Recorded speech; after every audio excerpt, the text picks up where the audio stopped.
guys, welcome back to my channel. My name is Manuel Bastian, and today I have a special visitor.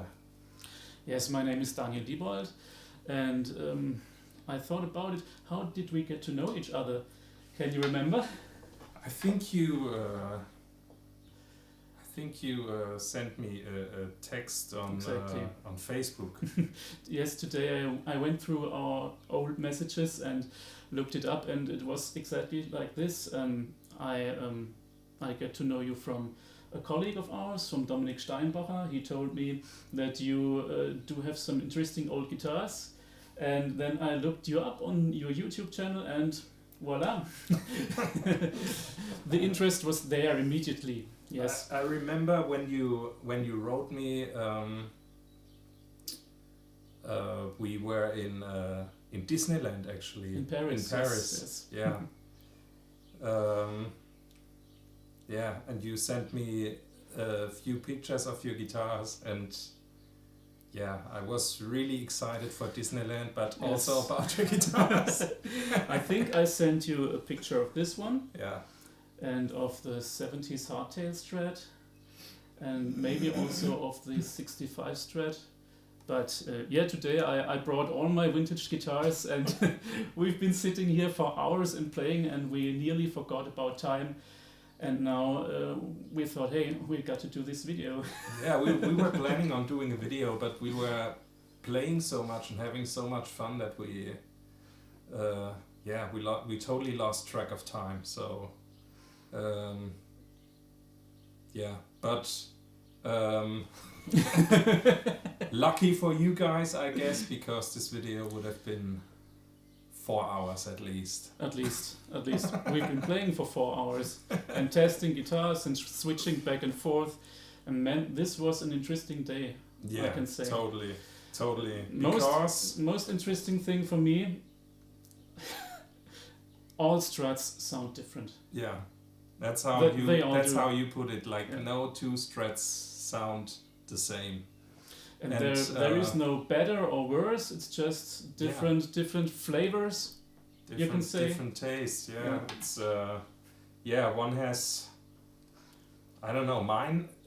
I have the feeling my two Strats, they sound bolder, which might be the strings, because I have 11s on my 63 and there's 10s on my 66.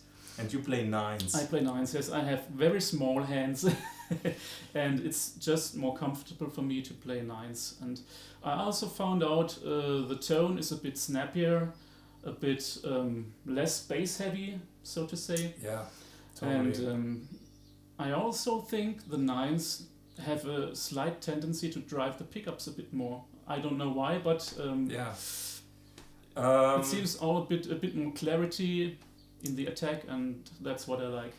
No, I'm a very hard hitter.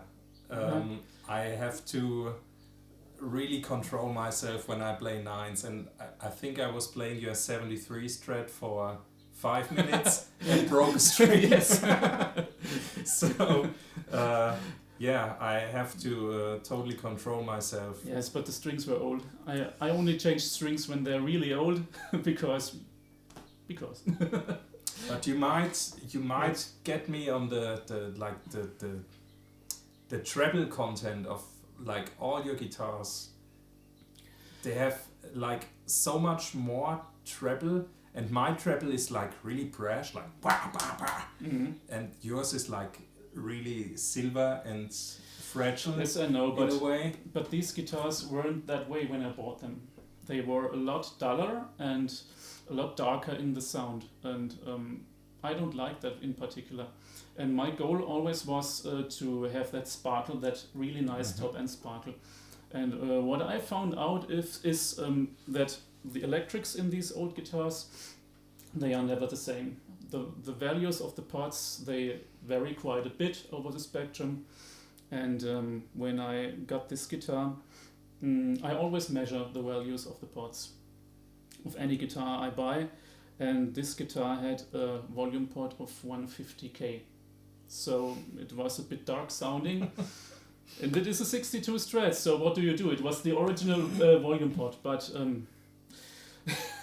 I thought I want this guitar to sound good, so I changed the volume pot. I did the ultimate sin and unsoldered everything and put a 270K volume pot in, and since then never looked back. And I did this mod to all my guitars, to all my older guitars, if they have the tendency to sound dull. Sometimes you buy a guitar which you don't think is great and it sounds great out of the box, and it has a lot to do with the electronics, I think. Yeah, we were talking about it earlier, and it's totally something I'm willing to look into, because I don't know, like if you have like one guitar that sounds good, you know, it might be the wood, it might be the pickups, it might be a combination of everything, which, like, you know, it's always the case. It's always a combination, like the sum of all ingredients. But it's a complex machine.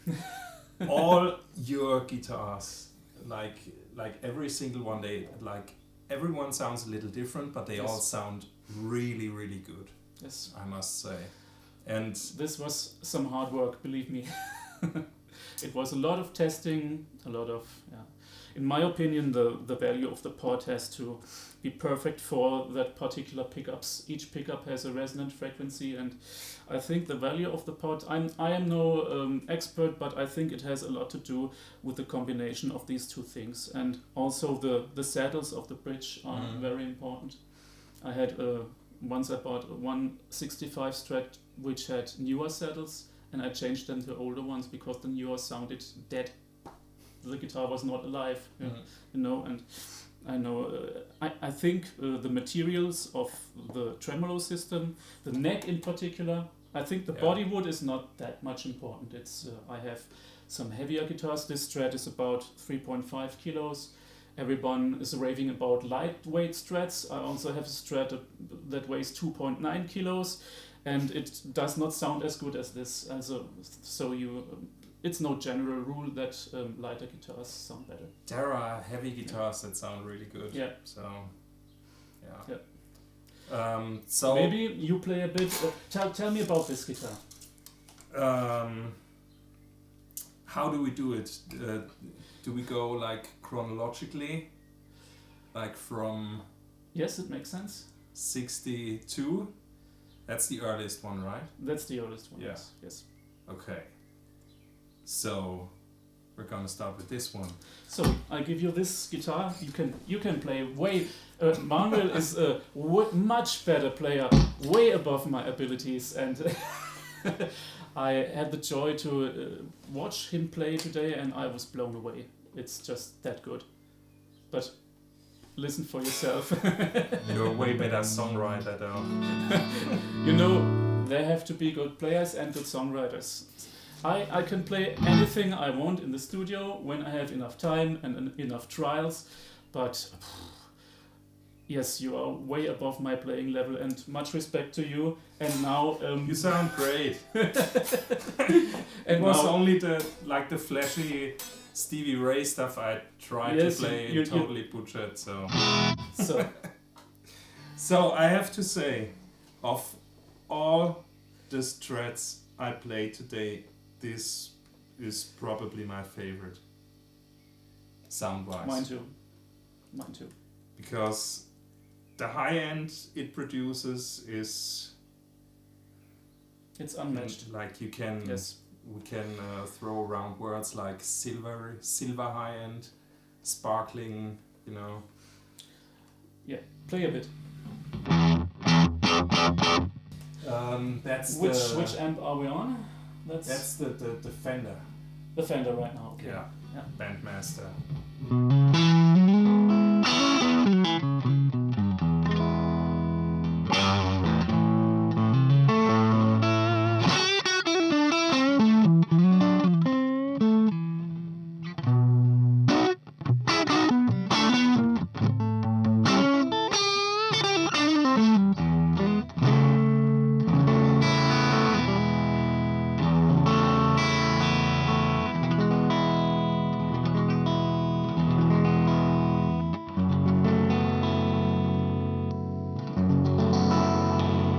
it just has a clarity to it. Yes.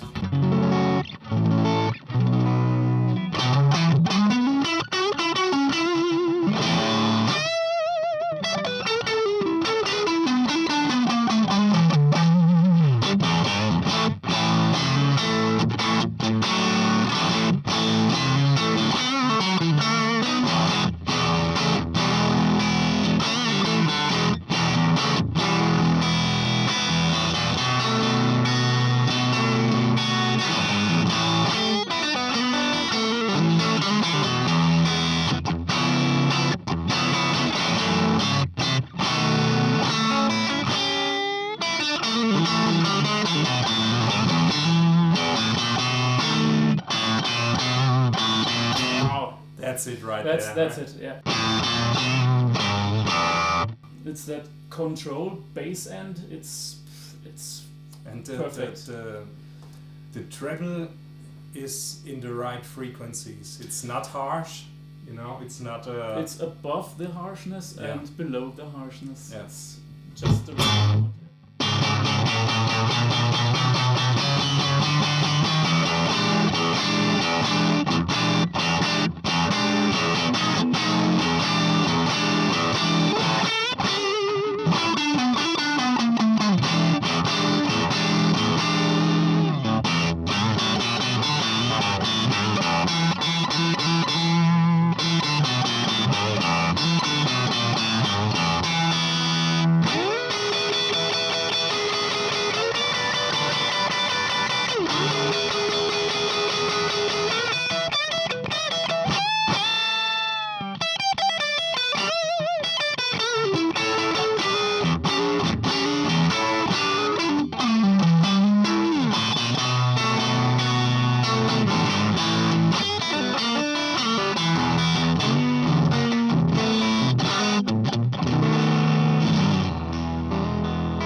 Position number 4.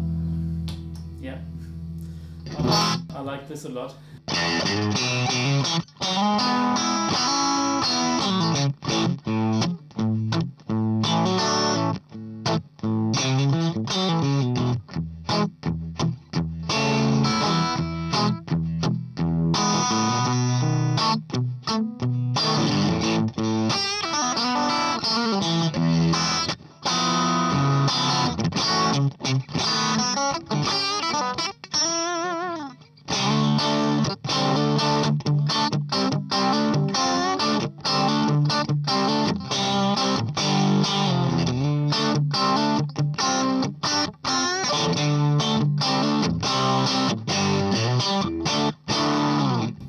No. Of course, I have to play. Yeah. That's the sound.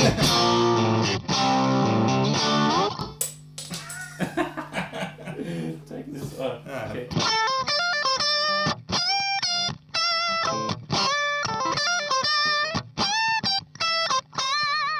Let's kick in the Hicks Mender. Yeah.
Beautiful. Absolutely beautiful. Sounds really good. Bridge position. Again, again. Again. Not harsh. Yeah. All the twang in the world.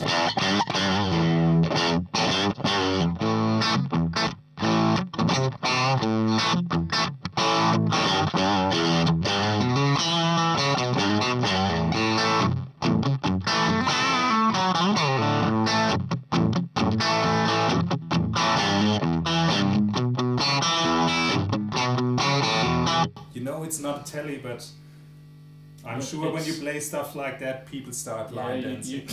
Absolutely. The interesting thing about this guitar, you can get close to any sound you want with it. If you know what you're doing, and you know what you're doing, we can hear that. And yeah, I like this guitar a lot. It's I'm recording 90% of my material in the studio with it. It's Sounds just really that, good. yeah. And it's a 62 It's a 62, yes. slab board. It's a slab board, but it has been heavily modified by the previous owners. Otherwise, I would not have been able to afford it. I got it at a very decent price. Should I tell all the modifications? The tuners are original. Absolutely. Yeah. Original. The neck is original. Neck is original. The body is original, but it has been refinished. Mhm.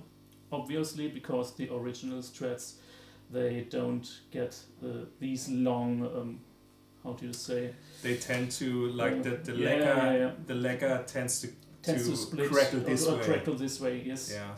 If it crackles at all, I have also seen vintage Strats that don't crackle. And they obviously used some kind of different nitrous cellulose lacquer that crackles this way. But it's it totally might fine. be, you know, a funny story. Volker Bucheler, he works for B4 distribution. Mhm. He visited me a couple of weeks ago, and he had some heritage guitars with him. Yes. And he had an like a ES 335 style Okay. guitar, and he said that like one of the dealers actually complained because it's cracked this way as well. Okay, And one of the dealers complained. Gibsons, they don't, you know, it's not authentic, you know, the lines go this way and not this way, you know, the lines go this way and not this way, you know, it's not authentic. And hold this for a second.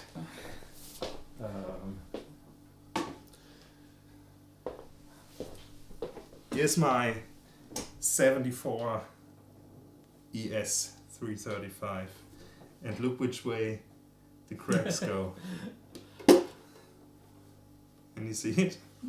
Totally the wrong way, obviously. Yeah. So, yeah. And Totally not it's- authentic, I guess. no,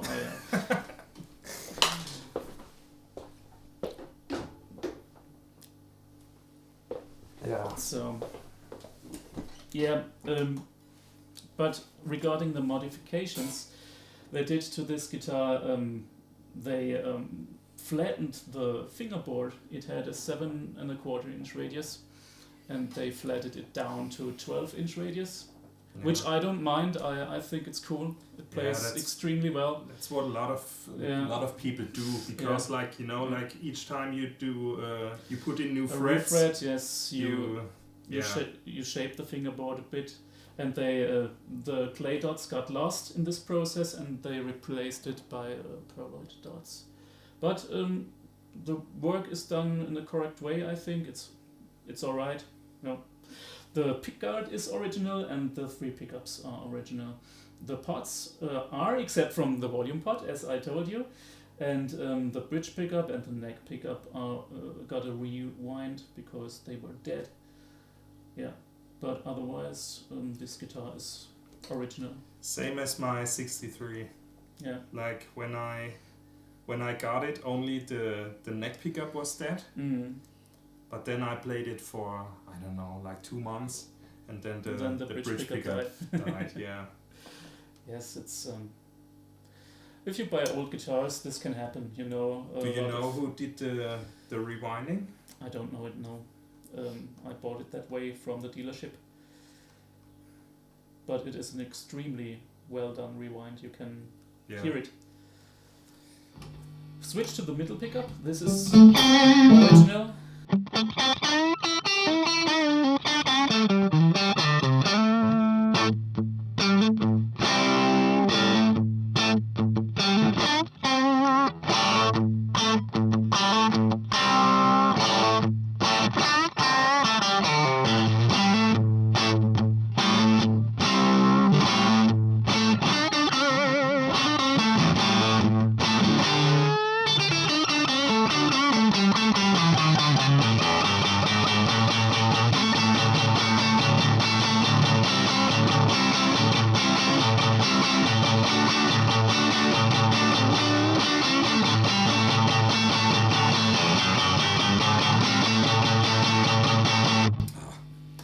And I measured all three pickups. They are exactly the same, 5.6 kilo ohms. Yeah. And in my opinion, everything between 5.5 and 5.9 or 6.0 is the perfect value for vintage Strat. When it gets above that, you have the typical effect that the highs are somewhat reduced. Mm. And it gets more mid-heavy. More mid-heavy, yes. And I don't like that if guitars are too mid-heavy. Yeah. Fantastic. Fantastic. Sounds great.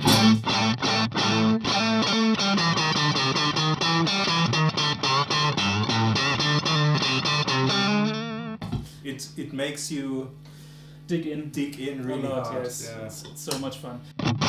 Let me get the 65. I think this comparison will be interesting.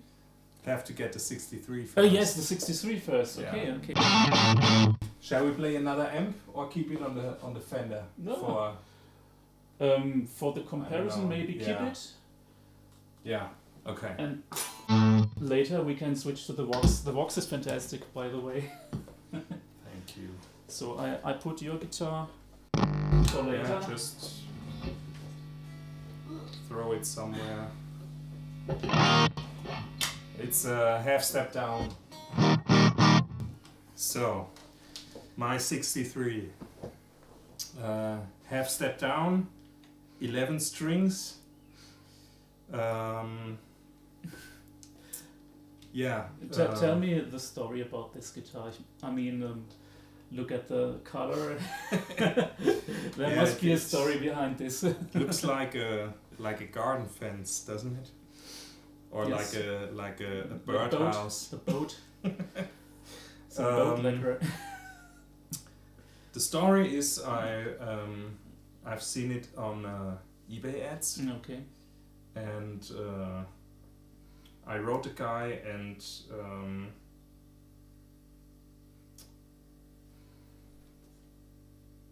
we drove up there. I think it was in Krefeld somewhere. Okay. That region. So kind of a long drive to check out a guitar, but you know it was worth it. It looked promising in the so. pictures. I didn't know like how much was original or if it was original at all. You know, it's like sometimes you can tell from bad pictures, but. He told me that like the guy didn't even play guitar. Like his neighbor, he wanted to throw it in the trash. Really? Yeah. He wanted to. There's this thing in Germany called Sperrmüll, like where you like the stuff that's too big for the trash can. Like you collect it and like put it to the side of the road and 4 times a year. Some trucks come and some trucks come by and collect the trash, the big stuff. Yeah. So and he wanted to throw it away basically. So his neighbor rescued it and I got it really cheap and it was in a really bad condition when I got it. But you know that's not a bad thing. You can do a lot to these old guitars. You can save them. I can see right from the distance, for example, I can see that this pickguard is original. Yeah. Yeah. Because you can see the shield, You shielding can- coming through. You can see the shield and also the way the pickguard is cut. I don't know how they did it, but you can totally see it has these rough edges or rough things on the edges. It's not a straight cut. Like the you know? machine marks. The machine marks. Yeah. Oh, by the way, my pickguard was like the only one. It was intact when you got it. It was intact when I got it, and I've seen it just now for the first time that it's it's done the job. Yeah. Because I don't know, a couple of weeks ago it was like you can see a line forming, you know. And now it's cracked. Now it's But, cracked, yeah. but I guess It's the thing with these. shrunk really hard. Like I can see it. Yes. You can see the Can you move the pickups up and down or barely. barely? Okay. Now that it's cracked, It neck works, pickup yes, should be yeah, easier, yeah, but the middle pickup is pretty stuck. Like you can't move it with the screws. Okay. And, Okay. Yeah. But And if you try to, you may break the pickguard even more. And that's not a good thing. when I got it, the neck was glued in. Really? Yeah, Okay. and I wonder. Why?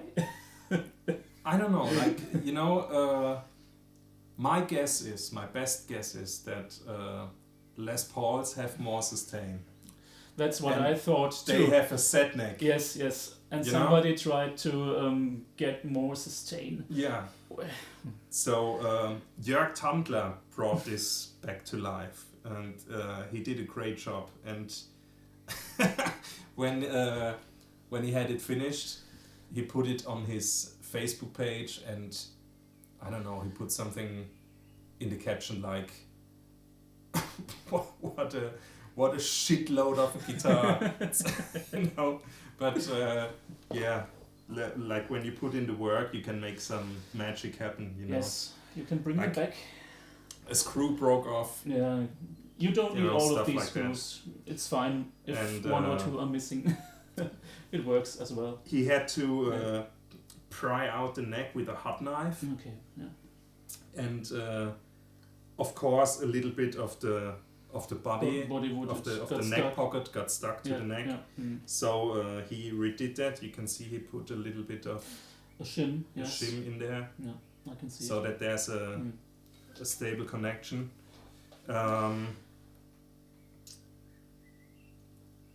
The neck it had actually like a front bow. Okay.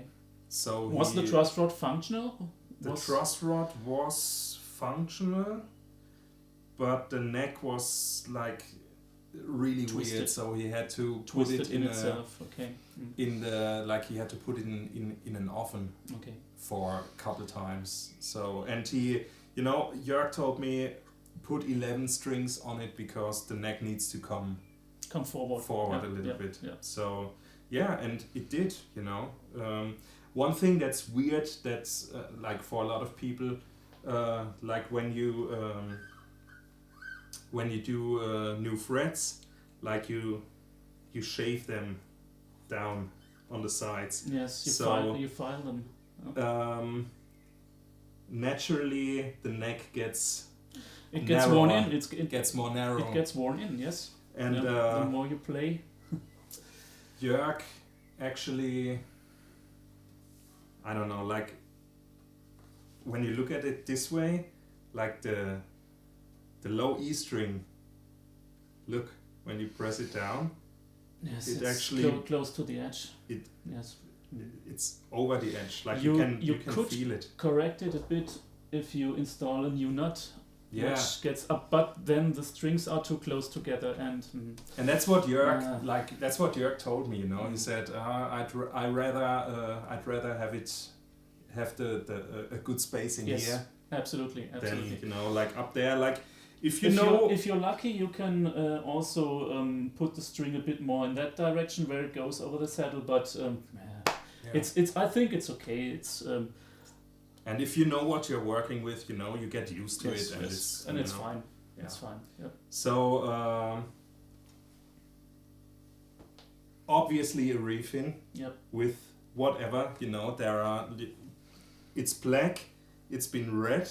Mm-hmm. So my guess is, because there's a lot of red on the guitar, so my guess is that it was in its life Fiesta red. Which is a rare color. Fiesta red is the most desirable color in a 63 Strat, I think. Because I don't know, like I haven't seen traces of sunburst. Like if you look right here at the edge, and I'm trying to get close up for you guys, so you know what we're talking about. So yeah, but I don't know, like there's a little bit of white, and the primer maybe. Yeah. Yeah. So my guess is that this really like would have been a custom color in Fiesta, right? Yes. And it's obviously like someone sprayed it black. Yeah, and this, I don't know what, can you see those splashes? Yes, I do. I don't know what that is. Me neither. I don't know. Maybe it was like when someone did some like can, metal work or something. You can feel them if you go over it. But it's not in the wood, you know. No, it looks like sparks. Yes. You know, like some sparks were flying. I don't know. Yeah. So the logo is not original as well. It's way too big. You mean the part with where it says Stratocaster? It's too big, or no, the logo in itself. Ah, okay. Because it's not as it looks more like a Telecaster. You know, yes, size you're right. wise. You're right. Yes. Yeah. You're right. But the tuners are original. One more thing. The tremolo block is a new one. Yes. Because the old one, the trem bar was screwed into it. Okay. So you know, he had like with a side screw. No, he had like he had something cut away from the trem block, and then with a washer and a nut. Okay. And some solder. Yes. Okay. So yeah, we had to put in a new one. Yeah, but other than the refin, the neck pocket, the logo. The most important things are original. Let's say it this way. The pickups are original. The electronics, like when I took off the pickguard, like it was factory. Like it was pristine. It even had the wraps, the paper wraps. Yeah, nice. The paper wraps. I love that around the cables. Yeah, so it hurt a little when the pickups died, and I had to, you know. But yeah, if you want to play them, that's what you have to do, obviously. So the volume pot, my buddy Philip changed for me a couple of weeks ago because, you know, it was hanging in there, but it got scratchier and scratchier, and you know, at one point, like, I was standing on the gig and I had to bang it to get some sound in it, and then, you know, it's time to change it. So let's hear it.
bottom end than Yeah.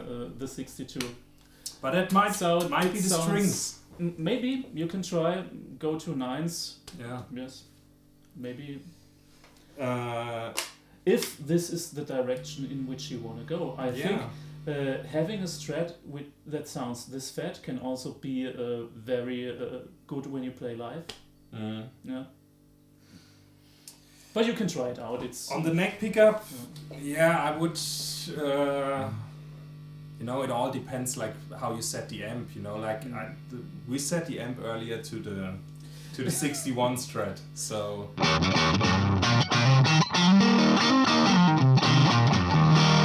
Yeah, but it's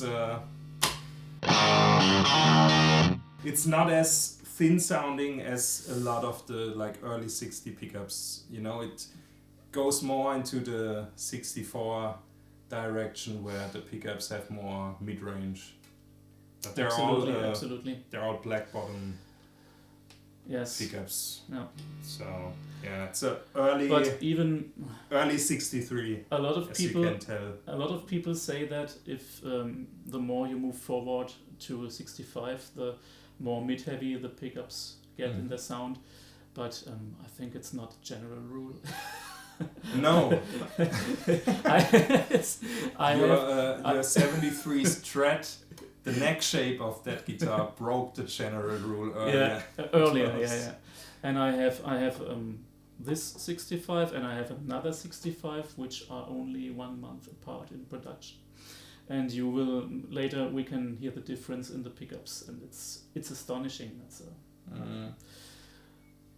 yeah. Let's go through the pickups real Yeah. quick. Neck pickup.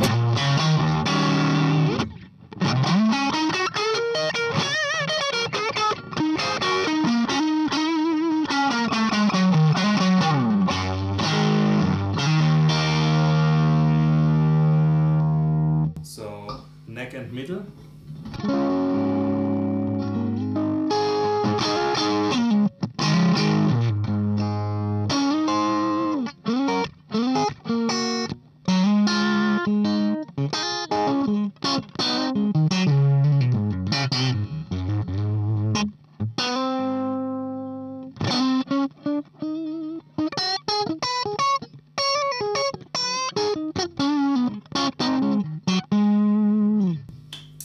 Middle pickup, which is my favorite in that Strat. I love that too.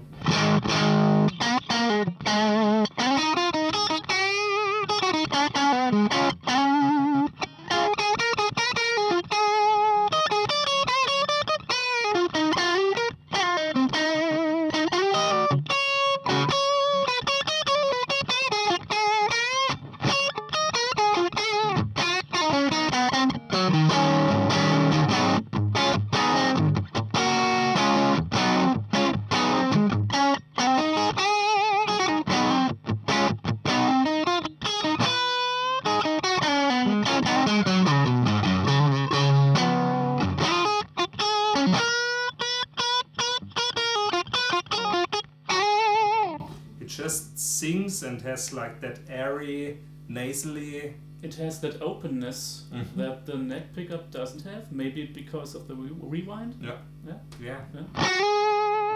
Because that one sounds really open. Yeah. This one sounds full and heavy, but Yes. not open. Yep. And the bridge pickup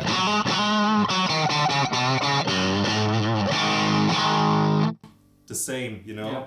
And those two are the rewinds. So yeah, maybe has something to do with that.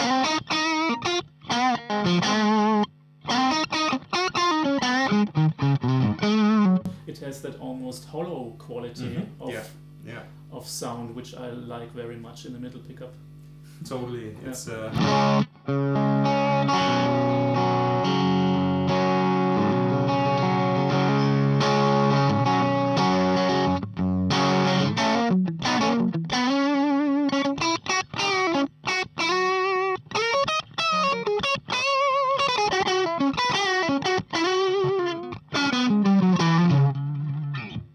Yeah, nice.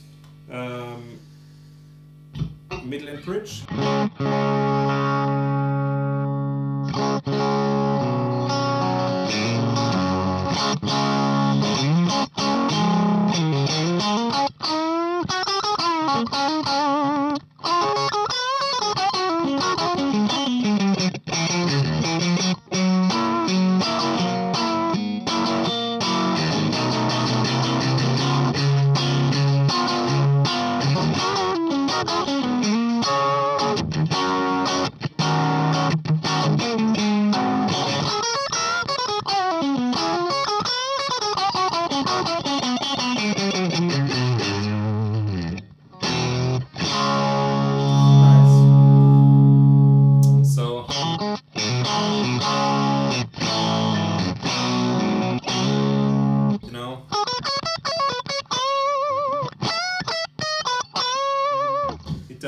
vanilla stuff pretty well. And the bridge pickup has that twang that I like. Yes, exactly.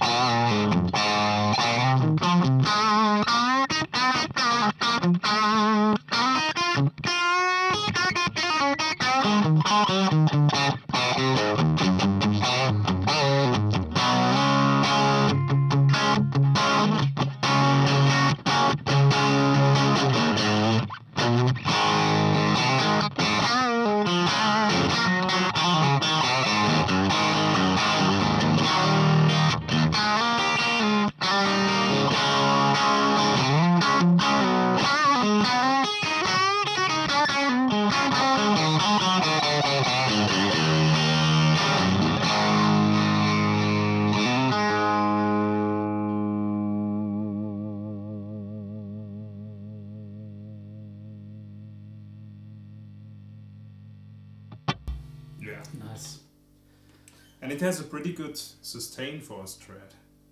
It does, and it's rather lightweight. I think it's close to 3.2 kilos when I had to guess now. I don't have a scale. It doesn't matter. And it's loud. It Acoustically. sounds acoustically extremely well. Yes.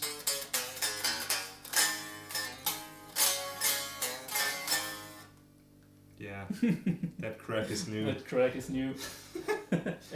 Everything else is old, except the trem block. Someone told me years ago, you know how much you can get for that pickguard when you sell it because it isn't cracked?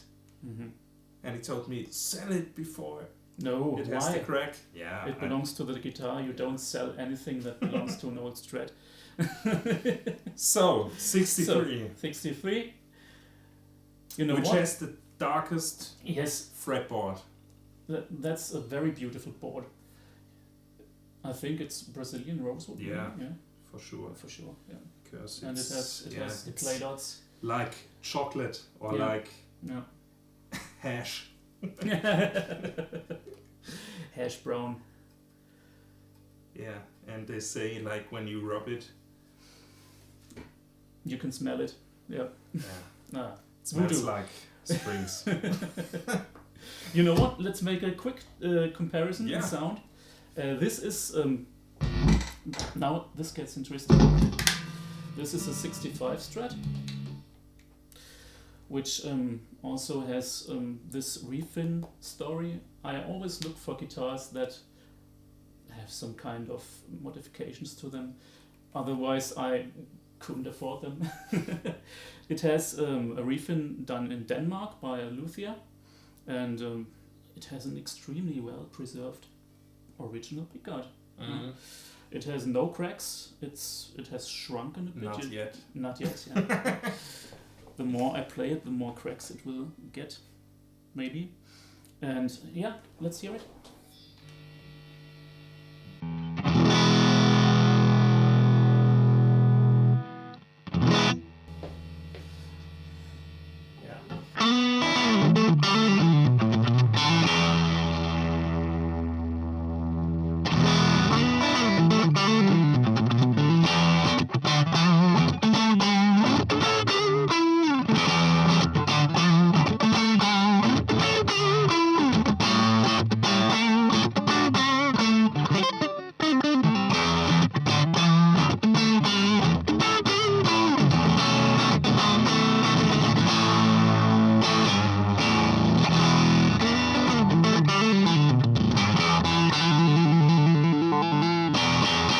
It has that snare in the neck pickup.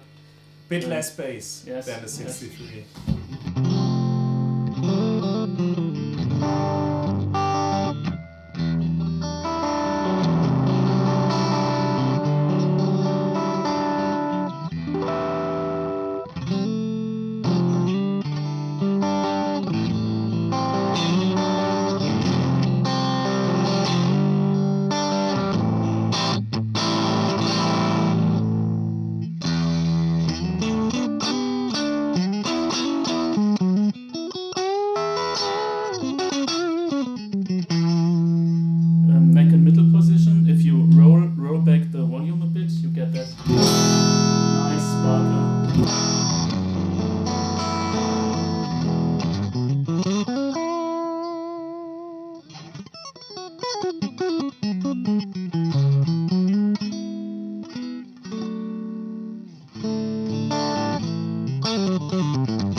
Yeah, sounds really good. Middle position.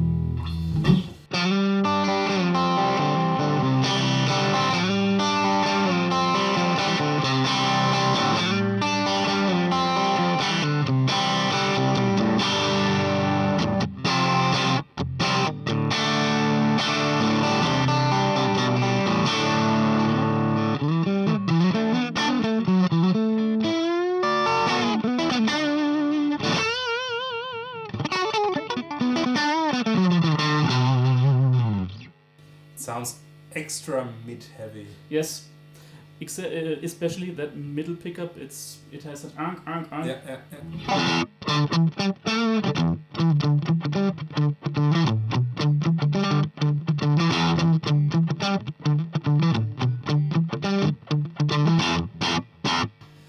Almost sounds like it doesn't go into that compression at all. Yeah, at all. You know, It's directly in the face. Yeah. And I think this guitar, I always check if position 4 sounds like.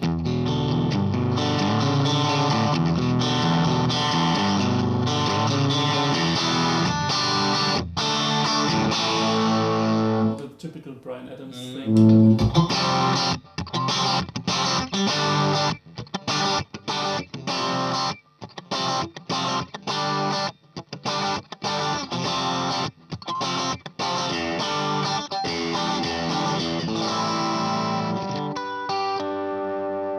It does that extremely well, I think.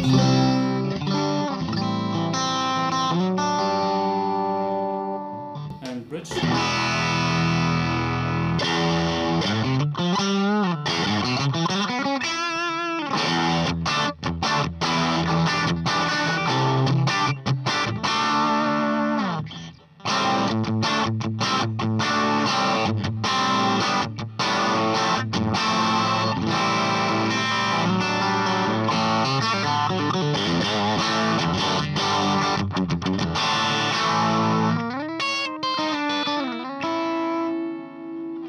it sounds extremely open. Yeah, the bridge pickup has that. If you play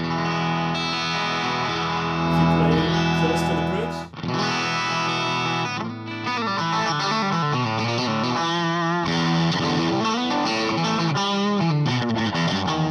Sorry. It's a nice guitar.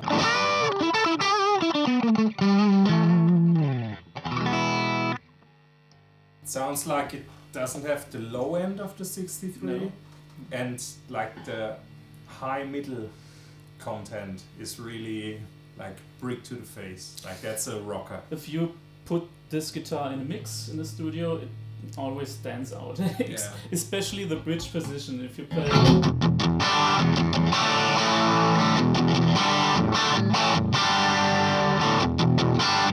How does it sound with the JCM 800?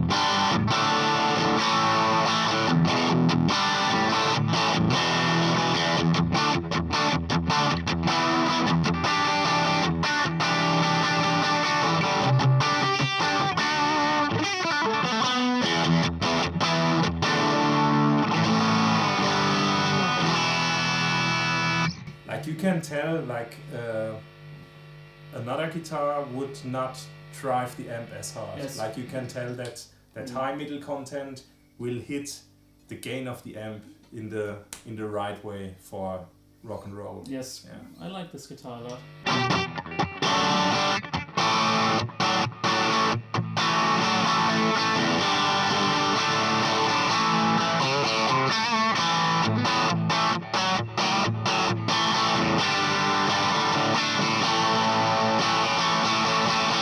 I like it. You want to try? So that's a 64. A 65. 65. Okay.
that's a rock and roll guitar.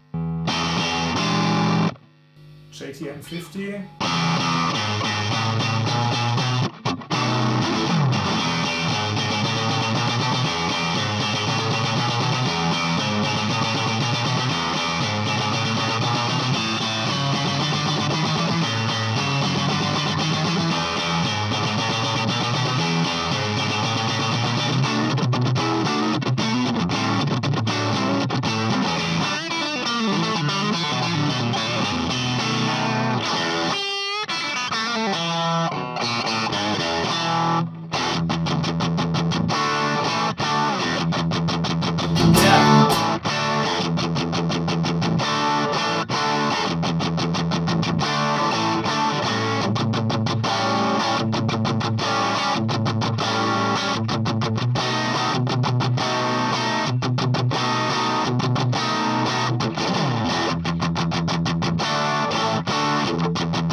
I want to hear that with a Fender.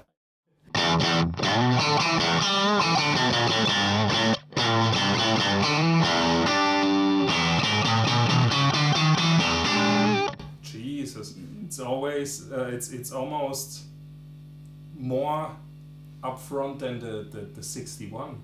The 62. 62 I liked best until now, but this might even.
It's a good guitar.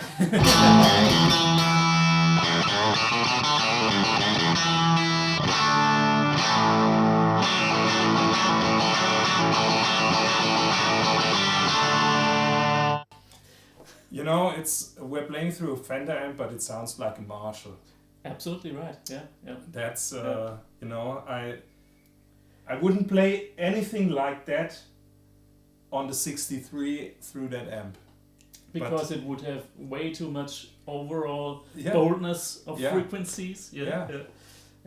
And this is so defined in its frequency range. For some applications, it's the perfect guitar. Which proves the point once again. You know, there is no bad guitars. No, absolutely not. You know, it's just different guitars. Yeah.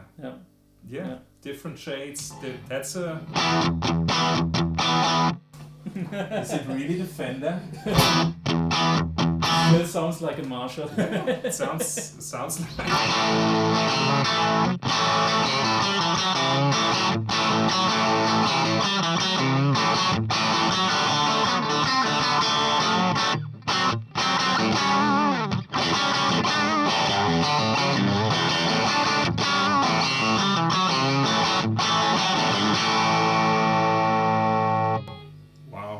Yeah, that's the rocker, definitely. That's the rocker. So the next one. Next one is would be another 65/66.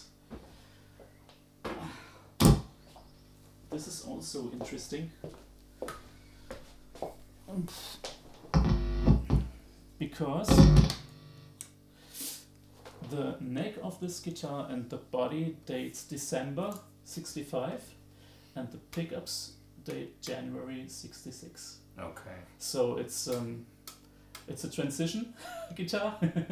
It still has the L serial number, which I think they still had a bunch of them lying around.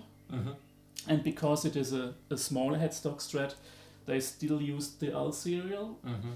Because the big headstocks, I think they have the F plate. I don't know exactly, but I think they have the F plate. Yeah. There might be a transitional period with. And non-original pickguard, you can see it, straight edges. But all three pickups are original. From the tremolo unit, there is this saddle, which is not original. All the others are. And the body is a refin by Matthias Schindehütte. Yeah.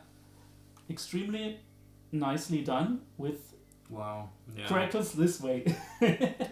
I like all crackles. You know, you like all crackles. Usually when I see a refin, I can spot it like that, but that would have passed as an original. Yeah, you know, if you've seen a bunch of older guitars and compare them to the new ultra heavy relic guitars from Fender, you can immediately tell that an original guitar never ages in such an extreme way. You know, there are maybe some wear marks here and there, but never total here worn off completely with no lacquer or something like that. I think this is done in an extremely tasteful way, and I like it. That's one of the best relic jobs I've ever seen. Yeah. Wow. Looks good. This guitar, in my opinion, has the best neck shape of them all for me. But for some reason, I couldn't get the string height to the place I wanted. I prefer it slightly lower because I have such small hands, but all in all, this neck feels amazing. You can see from the side, it almost has the same thickness from here to here. Sometimes there is a volute here on some guitars, but on this there isn't, and I like it a lot. So also, it's a thicker neck? It's a bit thicker than this, but very comfortable to play. Because that one I haven't played at all. Yeah. So you will soon enough.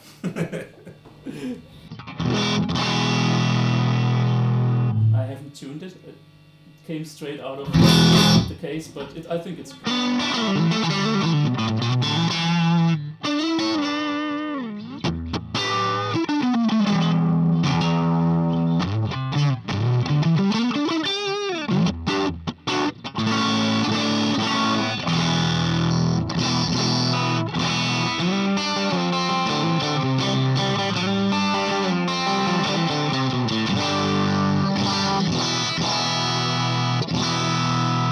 Also has that. I like that sound.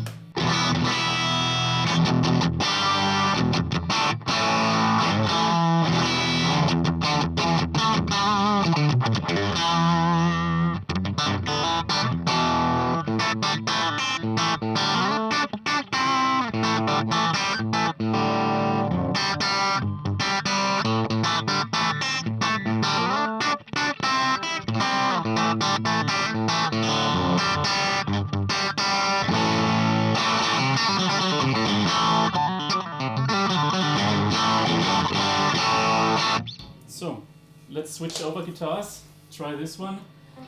I'm interested what you think of the neck. I think the neck is just... Oh yeah. It's just comfortable to play.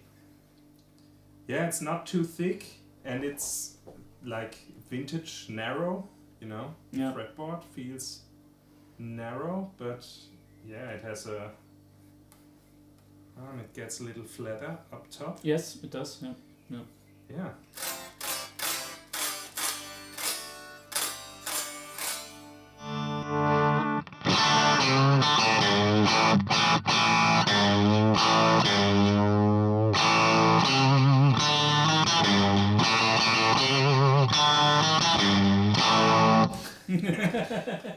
Once again, we're playing through Fender. Yeah. So I guess the 65 Strats are more on the rock and roll side. Yes, these pickups are a bit hotter. I think the neck pickup is 6.3 kilo ohms. Mm-hmm. The middle pickup is 6 and the bridge is 5.9. No. Crazy. Because you wouldn't play.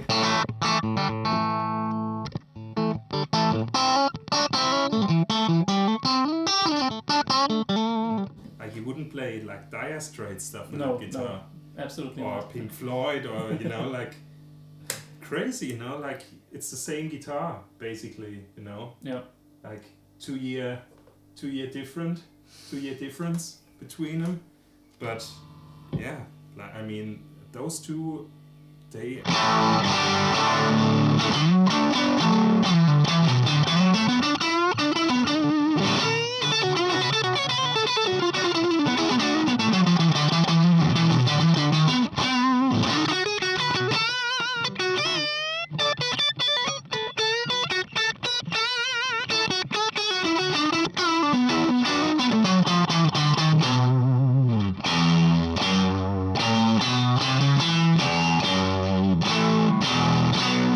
But they lose that sparkle, Yes, like that twang. absolutely. Mm-hmm. They totally lost the twang. They are more focused in the upper mids, I think. That flurry Texas. I don't know how to call it. That spin, that Texas twang.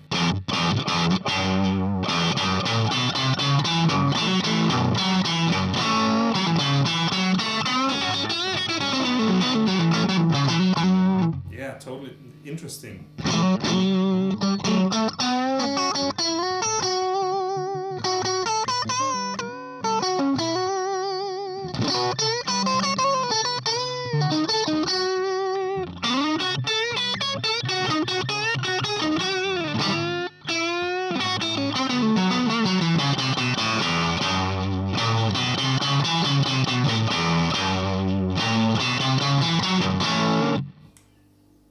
It sounds almost Rage Against the Machine, Tom Morello.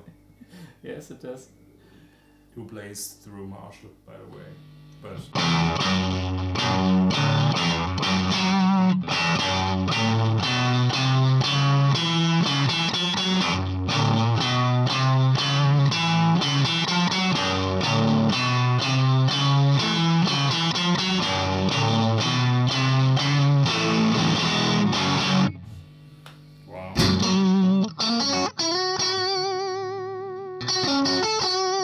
way more treble than I anticipated for that position. Yes.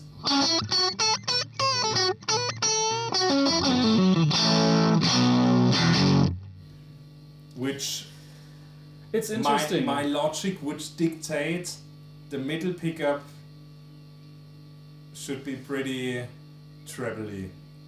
It should, yeah. Which is not it's the not case. The case.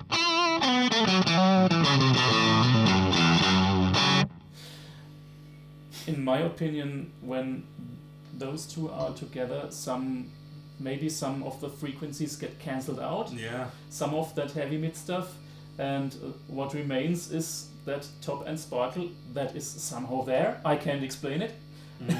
But if you play the middle pickup alone, it's right in the face again, Yeah.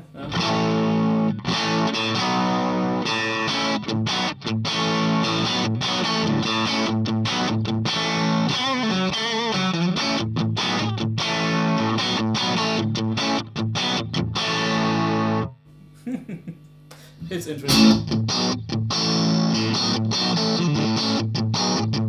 Yeah, where does the treble come from?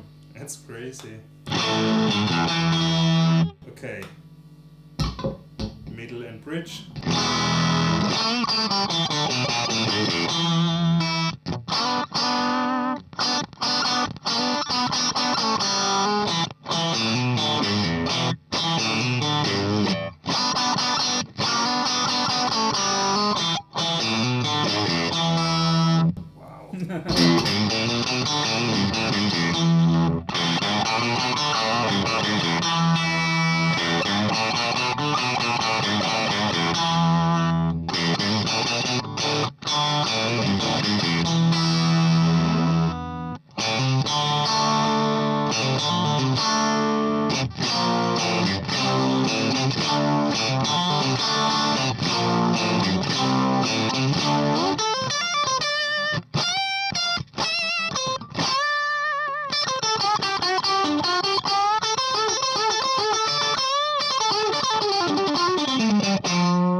Great sounding middle position. I think so too. But I can't explain why the rest of the guitar sounds so much bit heavier.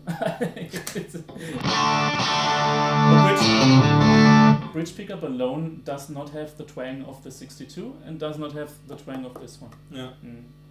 But Yeah.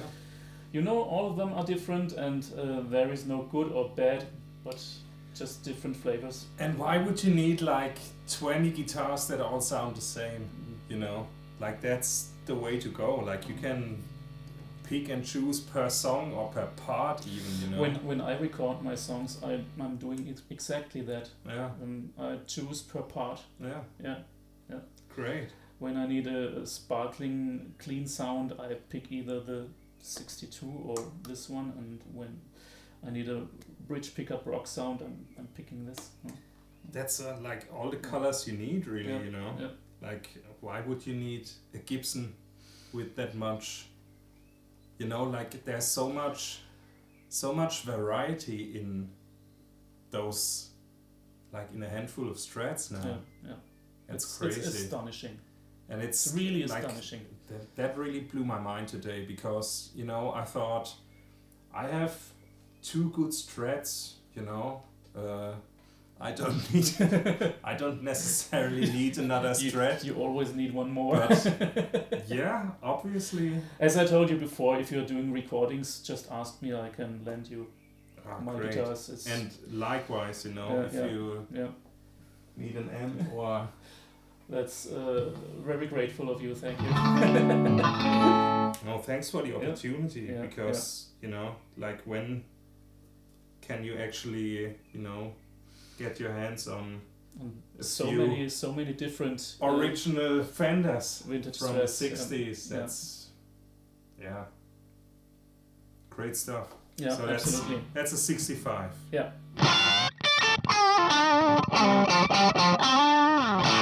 Yeah, another rocker. Yeah. Like the mid 60s Strats, I guess they're more rock and roll guitars. Yeah. Totally different from the 63. Wow. I think they changed the material for the pickup wire. Yeah. They went from, what is it called? Heavy foam wire to animal? Plain animal? Yeah. I guess so. Yeah. We have I'm not an expert. We have to Google that. We have to call our call Thomas Blug. Our telephone joker. He knows that. Andreas Kloppmann. Andreas Kloppmann knows that. Yes. He's the expert. He knows his stuff. Yeah.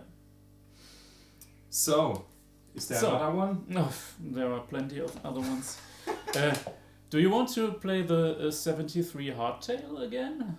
Or now there's my 66 would be next in the line. Next in line, there's your 66. Absolutely. So 66, nothing original. I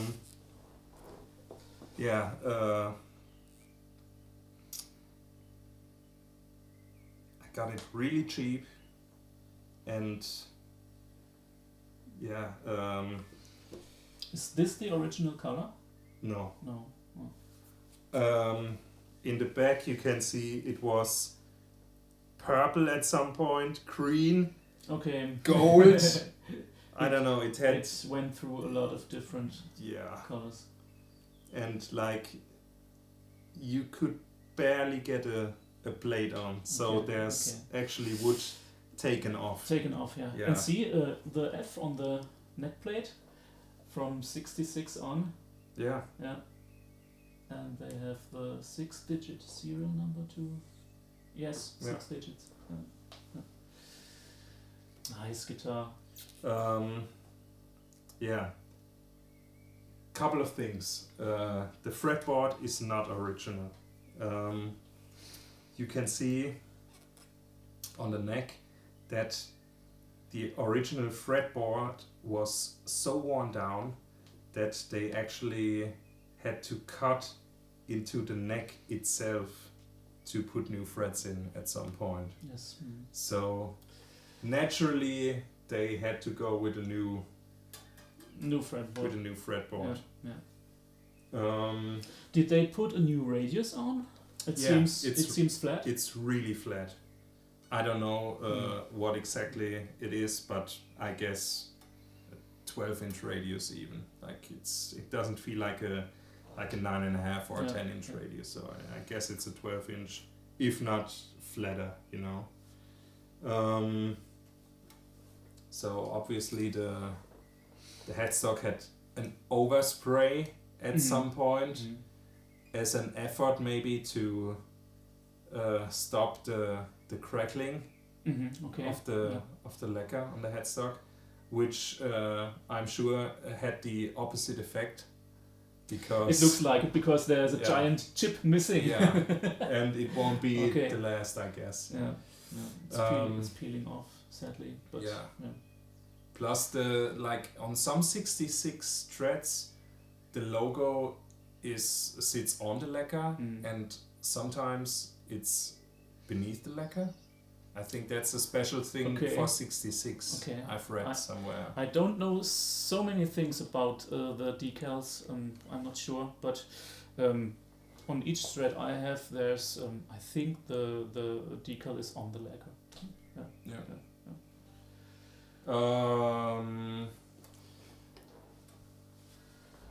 Double line tuners, except for the low E. Line, it's a repro. It's a single. No, it's an original one, and it's a string through rather than the slotted. Yeah.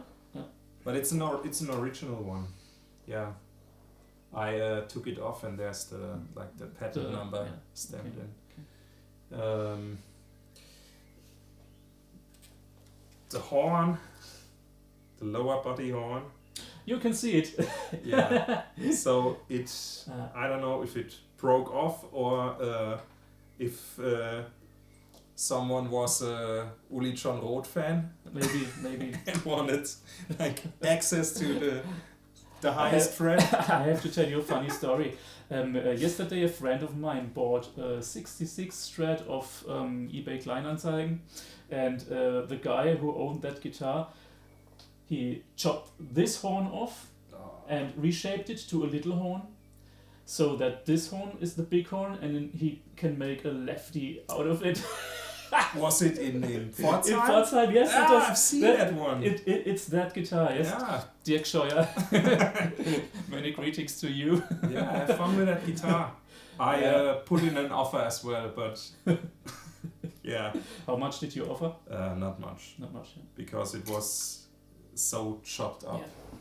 And for me, when the horn was obviously gone at some point, but when they fuck with the body contours, I'm out. Me too. That's a no for me. Like anything else, I can. If you know a carpenter who can reshape that, you can buy that. Actually, when you take off the pickguard, you can see in the neck pickup cavity, there's a nail, a single nail, which holds that going that to horn. To the horn. I don't know if that's the only thing that's done to it, but it's funny that there's like a single crooked, twisted nail in there. Unbelievable. And there's like a circular pattern, so maybe another nail went in there from the other side. Or a dowel or something to hold that together. Yeah, it doesn't look very good from that side. Yes. But as long as it sounds good. One of those things, and there's like a cheap set of Fender pickups in there. It's the Fender Pure Vintage 65, which they are not reverse wound, reverse polarity, and it's 3 times the same pickup basically. And I like them, you know. They sound a bit brash, you know. So, but again, why would you like to have 2 guitars of the same sound characteristics? Yeah. That makes sense. You don't have to spend a fortune on pickups. I've seen a lot of very good cheap pickups. I tried Tone Rider stuff. Tone Riders is great, and I also had a set of Rose pickups, but Rose went out of business. It was an American company. Dirt cheap, I think the set was $50 or something like that. Wow. You could choose between the wires. If you like to have heavy foam bar or plain animal, and the staggering and the magnets, Alnico 2, 3, 4, 5. You could choose that.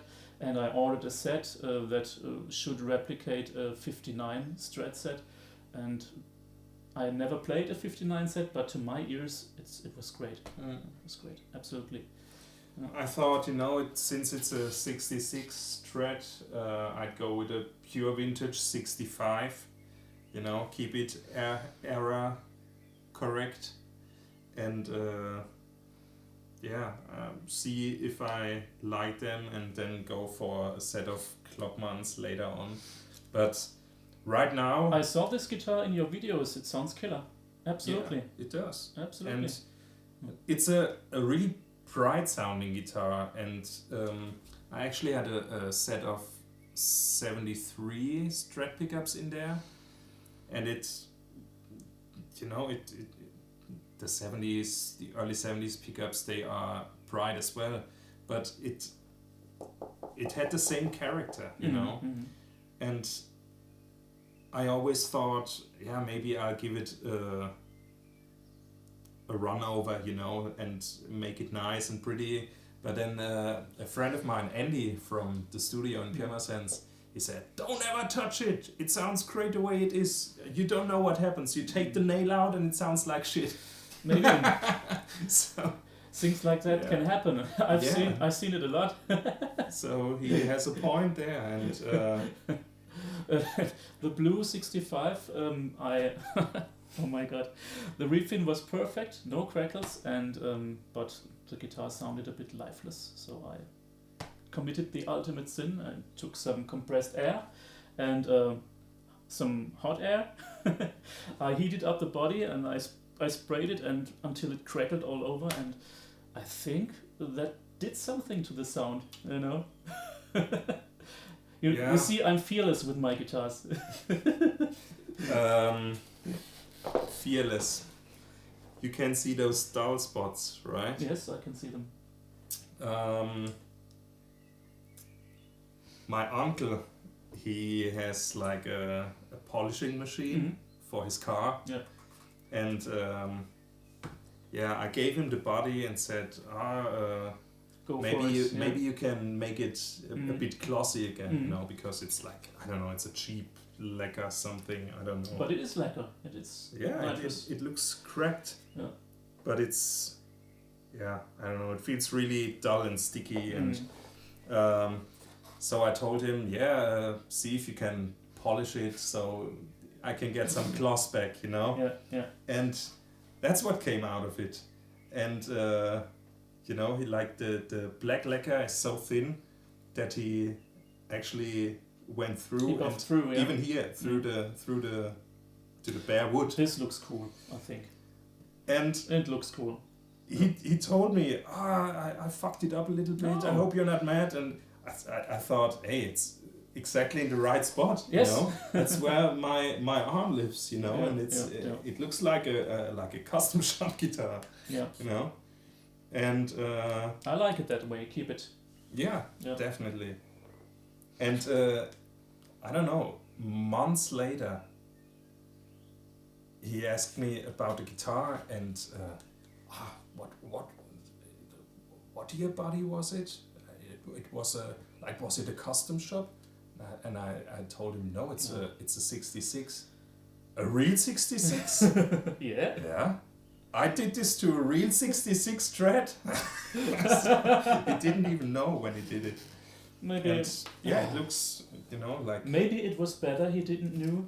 Yeah. Because otherwise he would have been too fearful. that's just from playing it, you know, like the stuff around the edges. Yeah. It looks absolutely cool. So, neck pickup. It immediately it's completely different than the 65 and 66. My 66, it has the snap. I like it a lot. Yes, it's yeah. deeper again. Yeah. It goes more in the 63's direction.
Feels dynamic as well, you know. And it sounds right, absolutely. You don't have to have vintage pickups to sound close to vintage.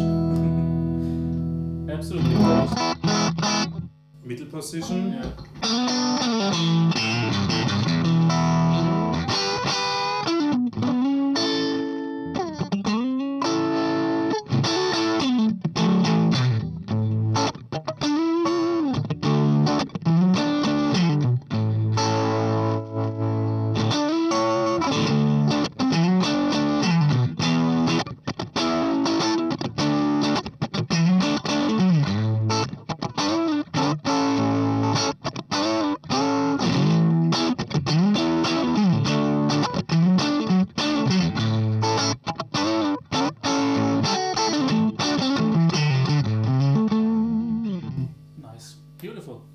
Middle.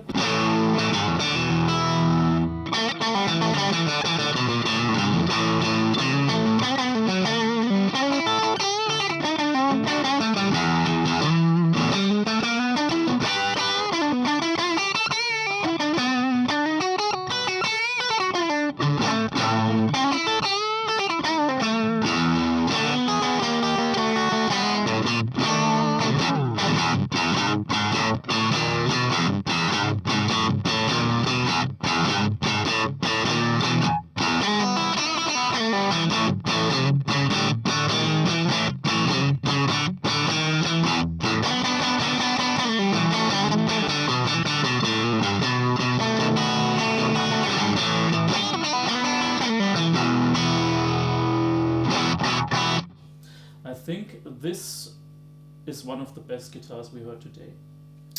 In my opinion, it stands out. It's really, really good. Really good.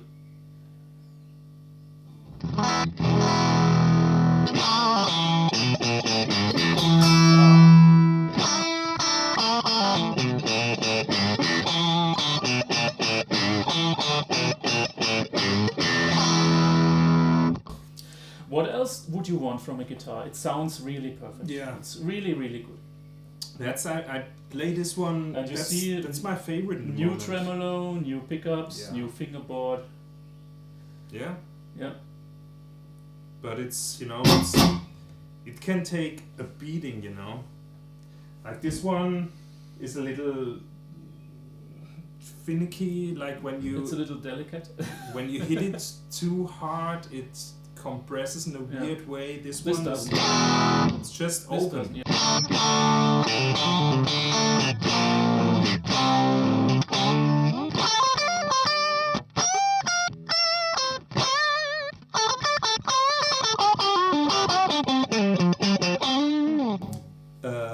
bridge pickup.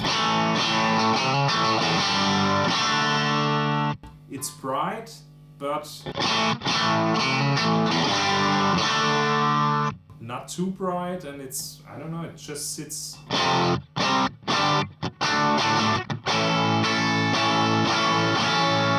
Like you can even, you know, it's already heavily overdriven sound. You can hear all the strings.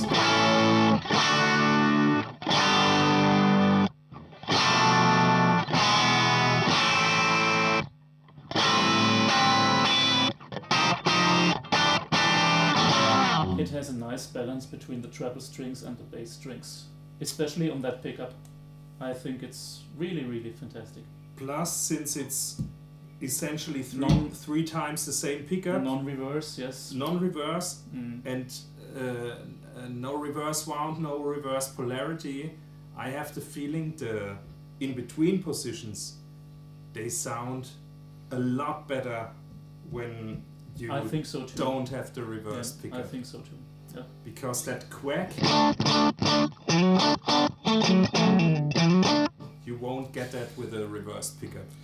With the reverse, you have too many weird cancellations of the frequencies, in my opinion. Yeah. Yeah. Definitely.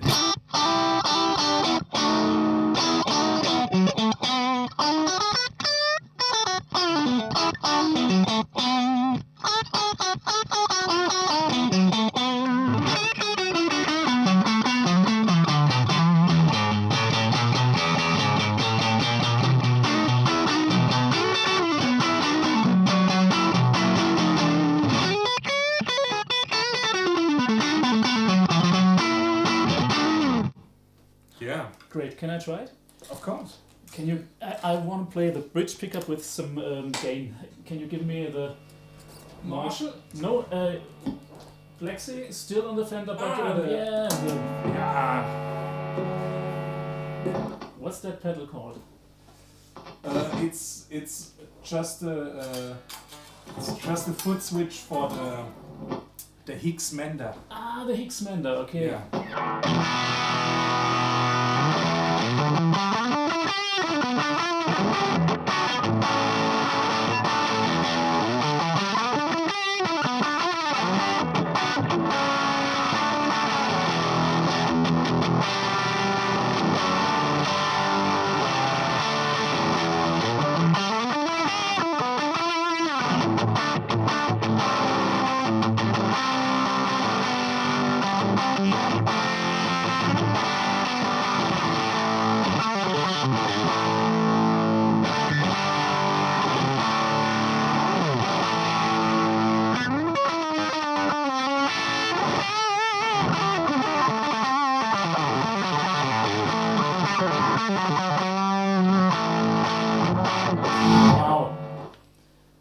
Compresses in a, it's almost like a fuzz pedal or like a cranked up tweed amp. Yeah.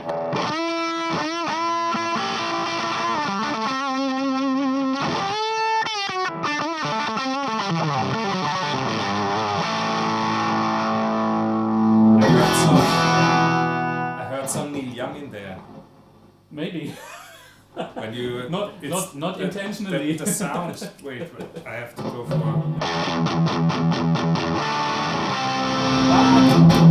Rocking in the freezer.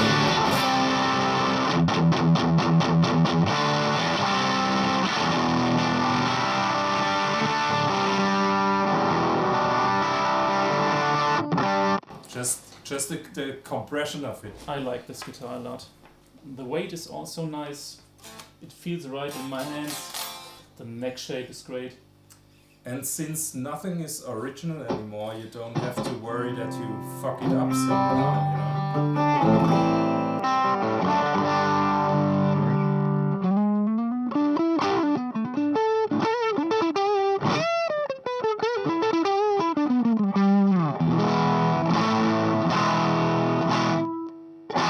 Absolutely cool. Yeah. Nice.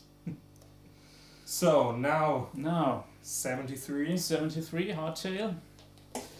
I'm gonna get that one. Yeah, unfortunately my 74 I have a 74 maple neck, but it's at Matthias Schindehütte's place For a refret. refret. A refret, okay. Yeah. So, tell me the story of this guitar. This was another lucky buy at eBay. Sometimes I don't know. This guitar was offered for 1,200 euros. Wow. It was completely original. Wow. It didn't say 1973 Stratocaster. It just said Fender Stratocaster. And maybe that's the reason why I found it first. Completely original guitar. I have to say I did a refret, because I think old guitars always profit from a refret sound-wise. It sounds fresher. Yeah. Yeah. More snap to it. More snap to it, absolutely. Yeah. I find the playwear on this guitar is absolutely authentic. You can see here, there's a little spot. Here's some scratches, and just turn it around. Absolutely beautiful. Buckle rash. Buckle rash, yeah. Also, the red of the sunburst is even more prominent in the backside. It has bleached out a bit on the front, but still beautiful burst, I think. And the bridge pickup, I found it was too harsh, way too harsh, and I changed it for David Barfoo's P90 in a single coil format. Yeah, those 70s bridge pickups, they are difficult. Yeah, yeah. They are very thin sounding. You can cut through anything with that. Yeah. Even your eardrums, if you don't be careful. Which is like when you're used to like those 60s Strats, you immediately go, that's a bad thing. But when you play some Pink Floyd stuff, it actually makes sense. You know, not that the pickups were wound in a good way back then. They are really thin sounding and bright and brittle, but when you play a big muff through tons of echo and reverb and the Leslie, it makes sense. It makes sense, yeah. You know, because you cut through. Maybe that's why Gilmore played that woolly sounding. I don't like a big muff. It's way too dark neither, and woolly for me. But you know, in that context, it makes total sense. Yeah. The neck shape is interesting. Unlike anything I've ever gotten my hands on. It's a baseball. It's a bit wider. Yeah, it definitely is wider at the nut. And it's gotten some. It's got a lot of meat on the shoulders, Mm-hmm. which makes it feel very chunky. But I think even if with my small hands, it's extremely comfortable to play for me. I think it's the chunkiest Fender neck, like on a vintage guitar I've ever played.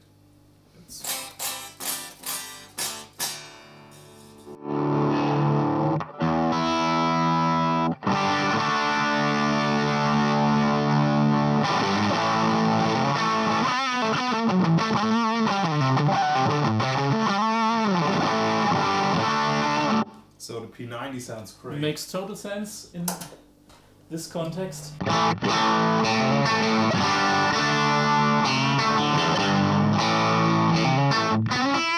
You also have to be careful for a P90 to sound good. They have to be really close to the strings, but not too close. And this was a bit of work for me to dial that pickup in.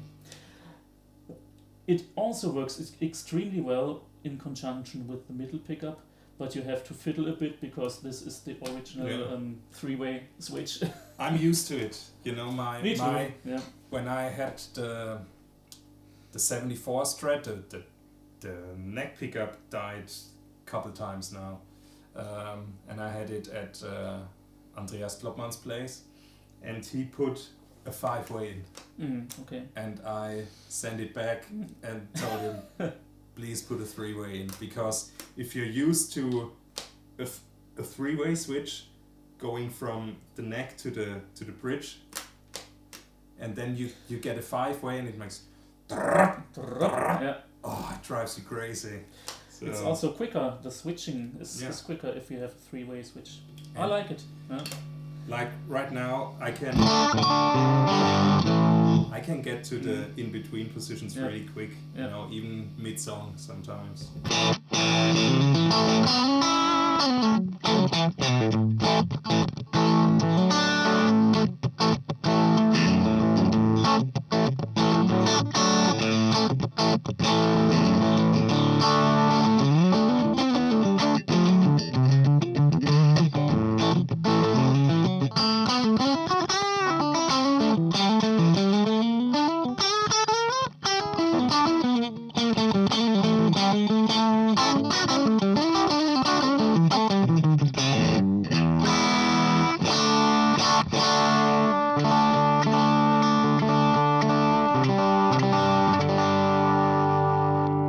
Okay, middle pickup.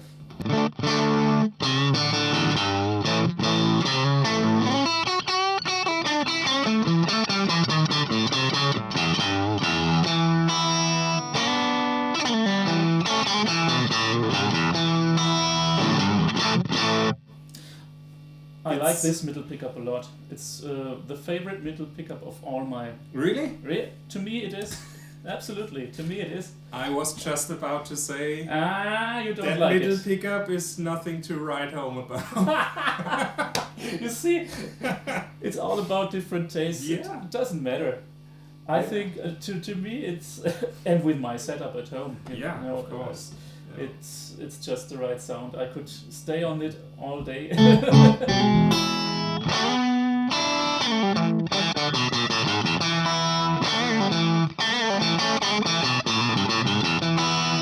I just think it lacks a little bit of that compression. Okay. You know, like compared to the other guitars we've heard. Yeah. But it's it's a 70s pickup. Yes. Yeah.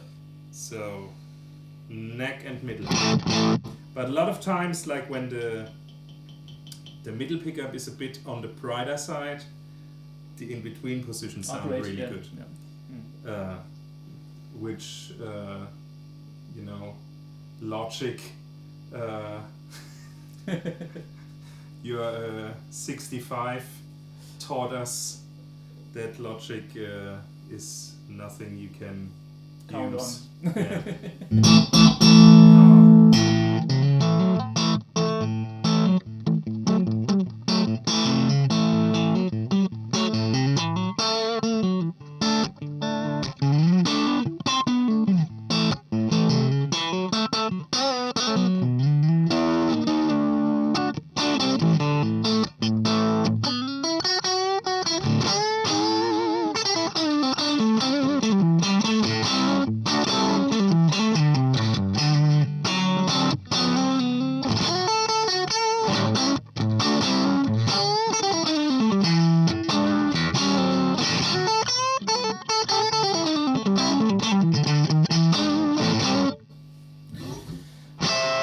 What great playing. I'm enjoying myself the whole evening. It's fantastic to sit next to such a great guitar player. I'm Thank blown you away. so much. Yeah. You do these guitars justice.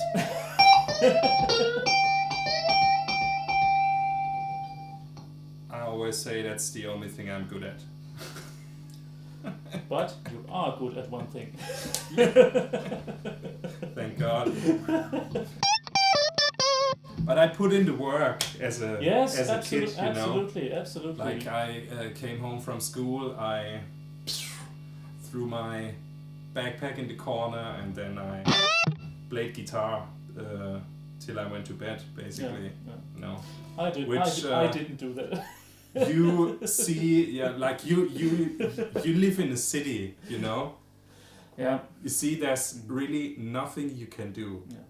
except for, I don't know, get drunk, smoke weed, but And out of these options, playing guitar is the most healthy one, huh? there were 2 girls in my, like, near my age, like, in my village. Oh my god. So there was really nothing you could do but play your guitar. Play guitar. The internet didn't exist back then. Yes. You know. Of course. Yeah. So and I'm actually really glad it didn't, because I watch way too much YouTube. Me too. Oh my god. If I put in which year much time. Which year were you born? 85. 85. And you? Me 79. 79. Mm. Yeah. So I lived through a good chunk of the 80s in total awareness how cool life was back then. yeah. Okay, it was cool because you had no responsibility and Of course, but it was slower. It was you know? You were not in an always alert state of mind, because you had your phone and like everyone could shoot you a text and you had to respond right away, and you didn't have to write emails. You know, someone could write you a letter, but he'd have to wait like 2 weeks for a response. You know. Yeah. And also, you didn't get so much news every day. Yeah.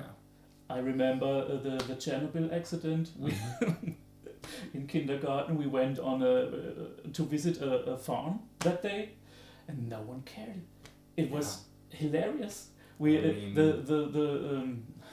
instructor said, "Put a raincoat on. Everything will be fine." You know, that's one thing to keep in mind if the world goes shithouse and the nukes go off. Yes. Keep your raincoat. Keep your raincoats on. But maybe it had a layer of lead in it back then. You never know. You never know. Yeah. So you die of lead poisoning. It was Nice. It was a slower pace. And a lot of things were done with more soul and heart behind it, with more attention to detail and with more confidence, I would say. Yeah, I think globalism,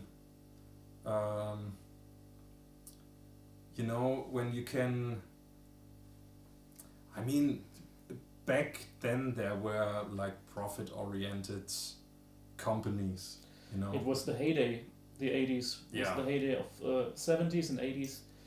Like big companies like BP, the oil company, who invented the green footprint. Did you know? Yeah. Yeah. Greenwashing, yeah. But, you know, there's no way back. No, and, you know, on the plus side, I just had that discussion with a buddy of mine, with my dad actually, and my uncle. They both used to be musicians back in the 80s, 70s, 80s. And the guitars you could buy cheap back then, they were shit. Yes. You know? I can remember. I can tell the name of the company now because it doesn't exist anymore. Do you remember Roadstar? Yeah. They had some good guitars. The Ibanez beginner series were fine, but they sold some absolute shit back then. And you know, like for something made in Japan, you had to put down money. Yeah. You know. Absolutely. They were expensive beginner guitars, and they were shit most of the time. Like back then, like it took a couple of years till like Japanese guitars. They are great nowadays. But nowadays, like you can buy if you like put down 300 euros, you get a great guitar that sounds decent enough and plays great, you know. And playability is a big plus. Yeah. Imagine you are a beginner and you have a guitar with action that high. Yeah, it's not fun anymore. It's not fun, no. But I think keyboards in general Yes. They have done the opposite way. Yeah. If you buy Absolutely a right. keyboard nowadays, I don't know how much money you have to put down before you get a keypad that you can actually play like somewhat dynamic on. And you know, it doesn't matter like what brand, and if you pay like 200 or 800 euros, you know, it's, you can't play on those things, you know, and cheap shit. yeah. Speaking of Japanese guitars, I have one last guitar which I want to show you. Okay. I don't say anything. Mm-hmm. I just hand it to you, you play it, and you tell me your honest opinion. Okay? Okay. Give me I that. played the neck pickup. Neck one more pickup. time. We're missing the neck pickup. Okay.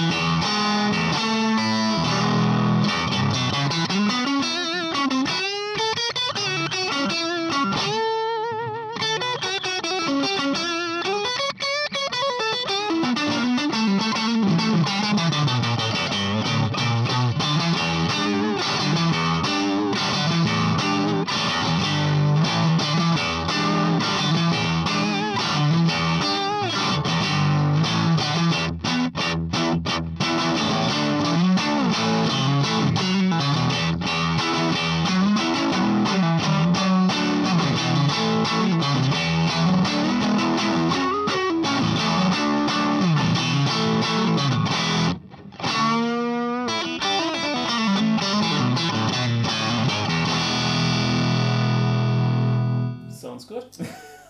But I thought Hardtail Strats didn't sound good. You thought so? Who told you so? Couple people actually. Couple people? Yeah. Jörg Tandler was Really? one of them. Yeah, he said it doesn't sound like a Strat. It absolutely does. Sounds Stratty to me. I mean, it To doesn't me sound like a too. telly. No, Does it? it is not a telly. Yeah. It's a Strat with a string through the body. Yeah. But other than that, Yeah, as I sounds great. told you before, the most important. Just think about it. Where makes the string contact with the body? It's this thing, this, and the base plate. Mm. It rests upon the body, as it does on all my Strats. So, where should that much difference come from? So you're not a free-floating tremolo guy. I have one guitar which is free floating, but in general not. No, Yeah. I hate it when I bend a string, And make the a double others go stop, and the out others too. go out of tune. Oh, Yeah. that's the worst. Okay. So I give you the Japanese guitar. I have been a fan of these guitars for years. It's a Squier from, let me see, serial number 1983. Okay. And those were not cheap guitars back then. They were sold in Germany for about 900 Deutschmarks back Okay. then, which was, compared to a Fender, was pretty affordable, Yeah. but still absolutely no entry level. And I'm just curious what you think about it. It has 3 single coils, as all of them do. And I think you can see Wow. which year it is modeled after. Yeah, it's I think we are a, in the 50s now. So would it be a 57? Yes, absolutely, 57. Yeah. Alder body. Yeah, yeah. Maple neck. And start with the neck pickup. Okay.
sounds cleaner than the other Strats. Yeah. It sounds a bit more hi-fi, but if you want to record pop tunes with it, like 80s like crystal clean with chorus on it, that's the guitar. Plus it's, you know, it's modeled after a 50s guitar, like we haven't had a 50s Strat here, you know. We can't afford one.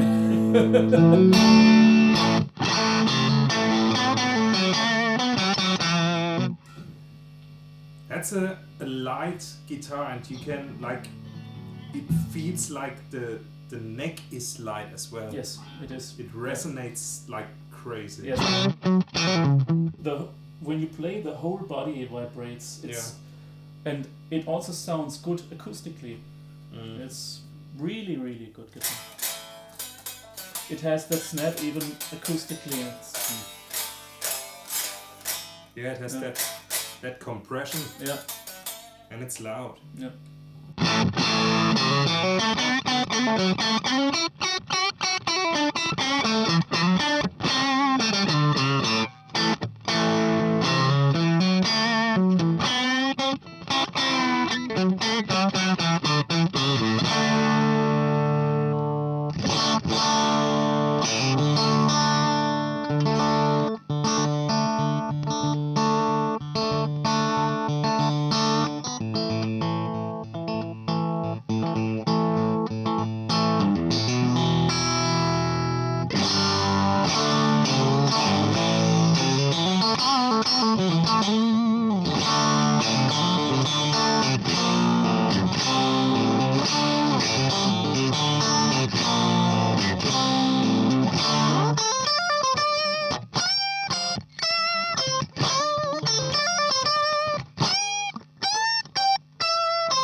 Great sounding Strat. Great sounding Strat, yeah. Wow. Yeah.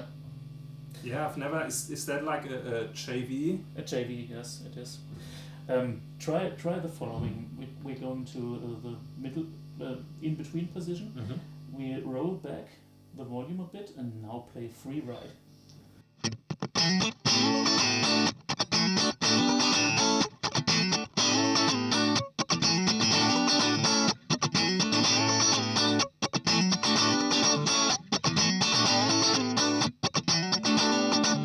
So does it have a treble bleed? Yes. Okay. So you put that in?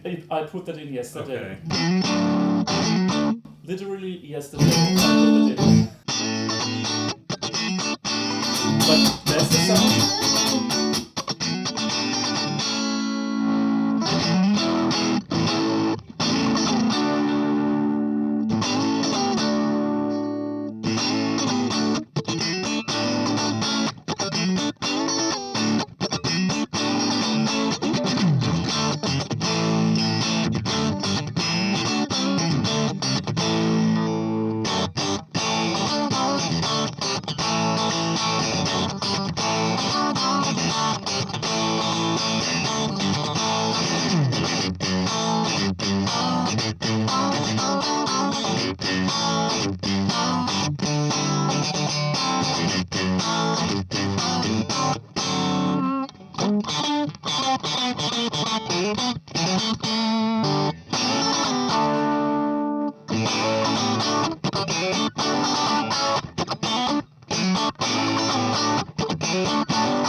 Nice. Sounds great. Yeah, absolutely. Wow. Yeah.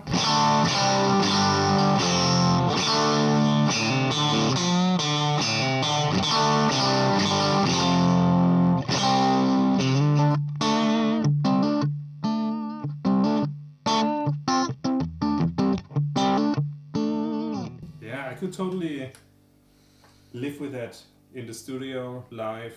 Yeah. It sounds better than my 74. Definitely. Yeah. Wow.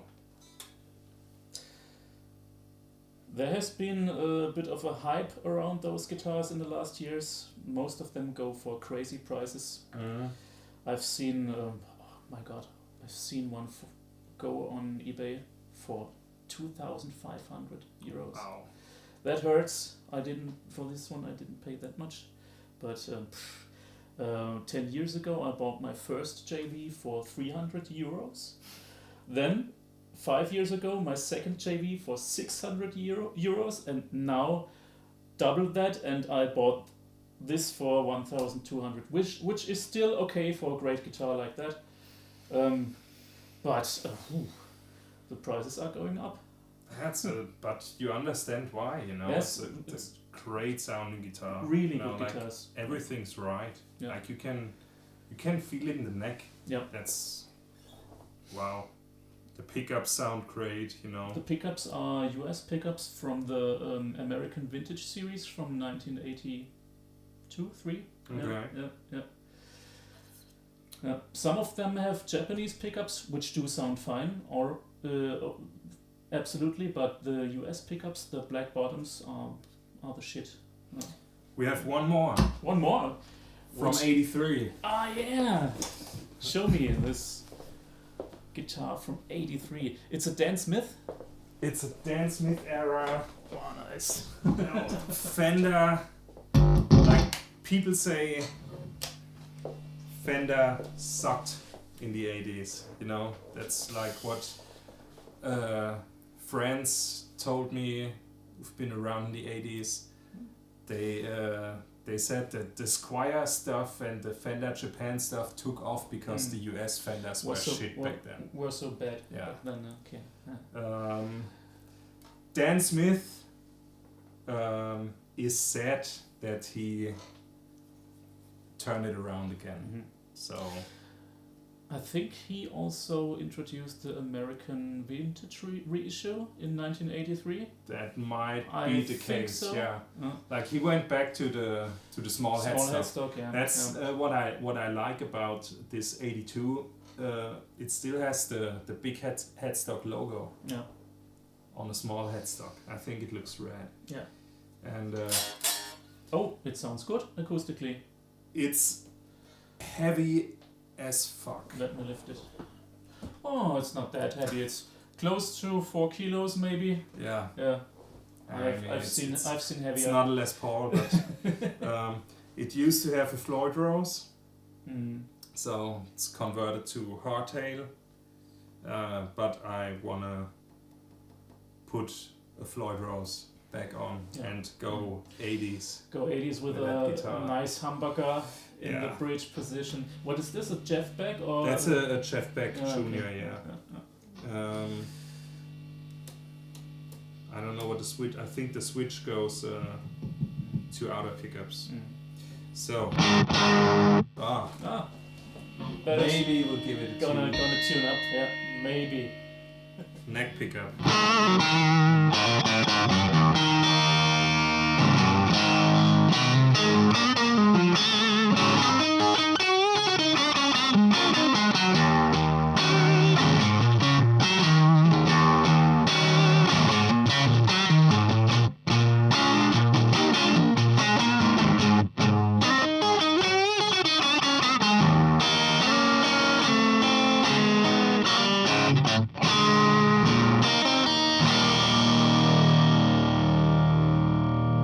Absolutely all right. I think it sounds good.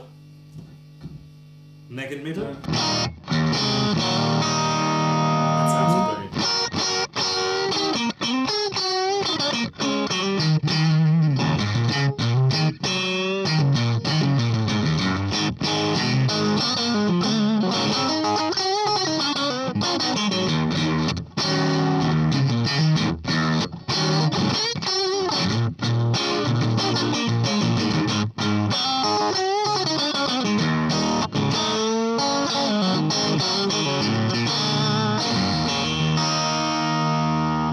That's a good sound. Middle pickup.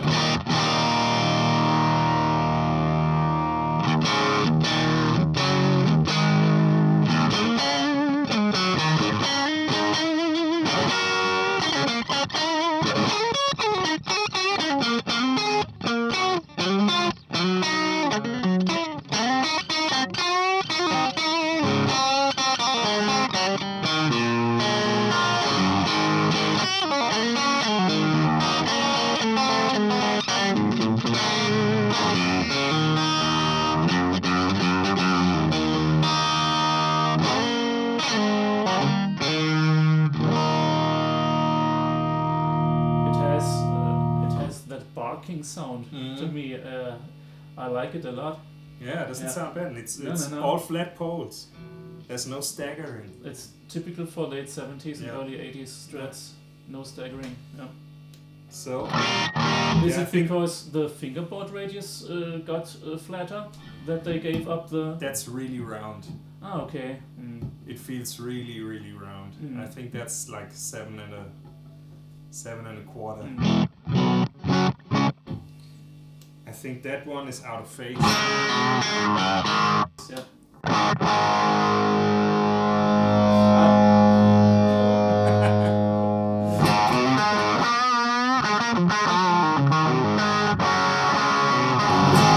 It's only mids. It's but maybe with the Marshall. Typical Jeff Beck. JCM 800. It's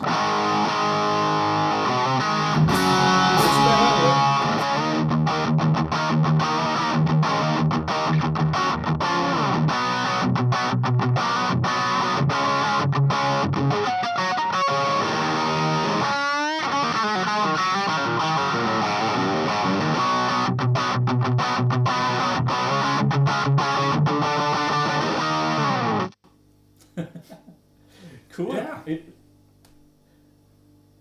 You see, there is no rule of guitars. No. You can't say 80s Fenders are shit, because sometimes you find good ones. Yeah. And I think when I have like an original Floyd Rose in there, the Floyd Rose will make this guitar brighter a lot. Yeah. You will have to, with a humbucker, typically you go with a 500k volume pot if you use a humbucker, but I would not recommend it if you use a Floyd Rose. I would go with maybe 300 or 270. Okay. Yeah. When you are going to do that, tell me about it, and we are going to do the electrics together. Okay. Yeah. That could be another video. Yeah, definitely. So yeah, I think I learned a lot today. Me too. Yeah. Crazy. This was very interesting. Yeah. Very definitely. interesting. Yeah. Shall we do another like one riff on the neck pickup through the years, neck and bridge? Yeah. Let's go for 61, like a quick. I'll hand you the guitars and we make a quick comparison. Absolutely. Oh man, it sounds so good.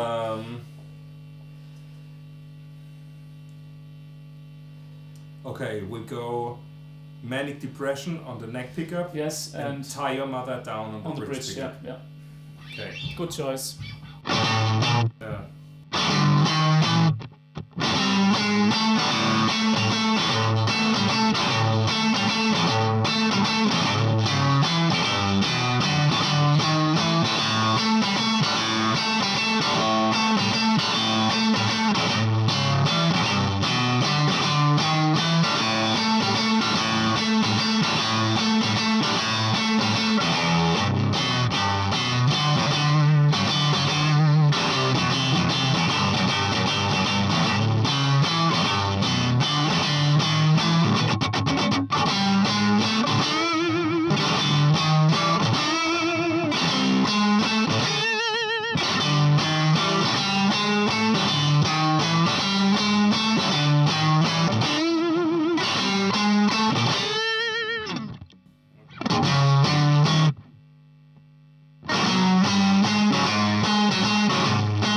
Okay, this was the 73. Sounded good. Yeah.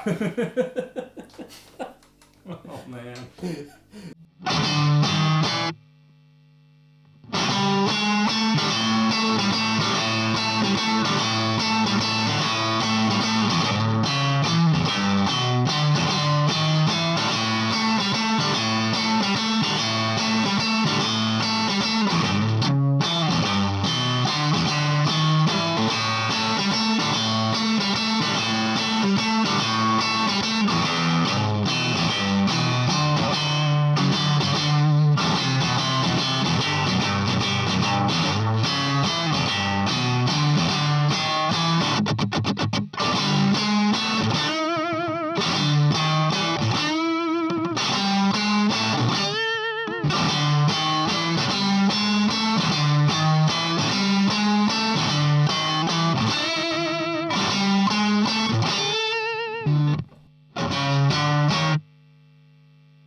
Wow.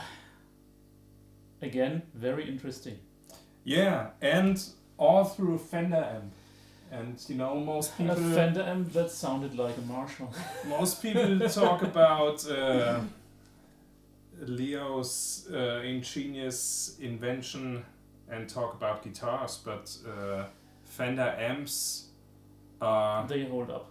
just as Just important for me, and just as impressive. if Yeah. not, I don't know,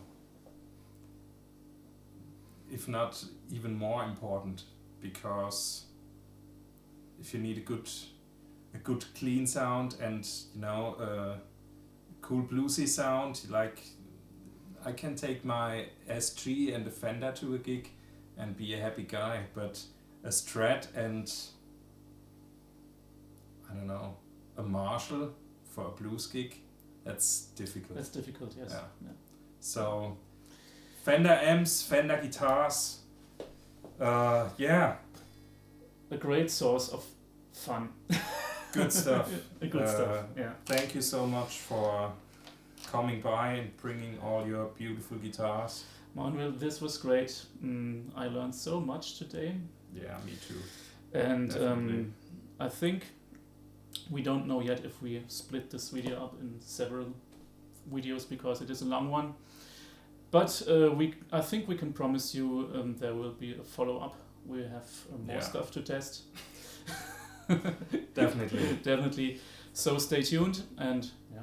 yeah, guys, if you stuck around till the end, thank you for watching. Please subscribe, follow us on Instagram, Facebook, all the good stuff, and yeah, see you in the next video. See you. Take care. Take care.